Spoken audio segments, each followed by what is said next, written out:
thank you for what you do. Thank you for coming. And again, thank you most of all for what you put into the lives of students every day and how you care for them, and that's what's most important. I am John Marshall. I am the head of school at Union Academy. We are in Monroe, North Carolina. We're a K-12 charter founded in 2000. Charters have gained tremendous ground, and that's especially true recently in the last few years with the increasing influence of the coalition. Linda Lynn does a magnificent job for us. We're up over 60 charters. We'd like to see that number grow. We have over 200 charters in the state now, and the advocacy that the coalition brings to the charter school movement at the Capitol is indispensable. It has a significant influence on legislation. It's a significant influence on the governor's decision making. The governor of our state now, I think, is cognizant of the number of constituents in our state whose children go to charter schools.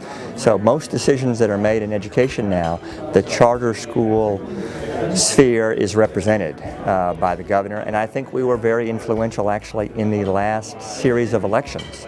So that's largely led by the leadership of the coalition in Raleigh. I'm at a school a long way from Raleigh. We're over south of Charlotte, so to have somebody like Linda Lynn here who is building relationships with in the General Assembly, with the legislature, with the Department of Public Instruction is critically important for us.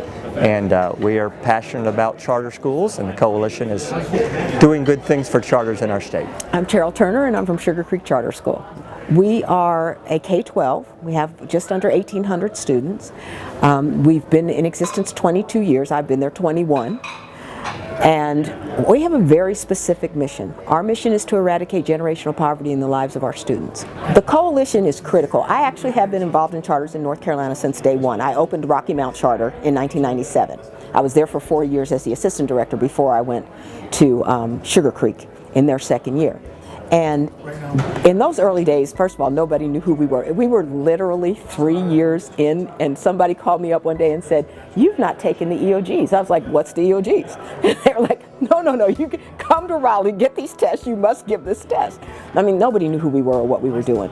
But the animosity around us, oh my goodness, it was serious. And we don't see that now.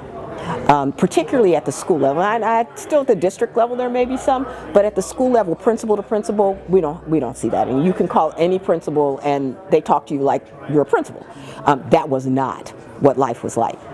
But on the legislative side and on the policy side, a lot of it just was not set up to accommodate us, just like they didn't know who we were and therefore we didn't take EOGs. We aren't considered in a lot of things. And so particularly in the early days, they would write legislation and they wouldn't include us, and we wouldn't, and we would have mandates that we weren't getting any funds for because it said local education agencies. We weren't one. And so, but one-on-one, we can't change that. What the coalition does is take the power of the group and the skill of the lobbyists and the relationships that the lobbyist has and advocate for us. And I have to tell you, in this 2-year period, I have never seen the kind of things that have happened for charter schools, the things we've been included in.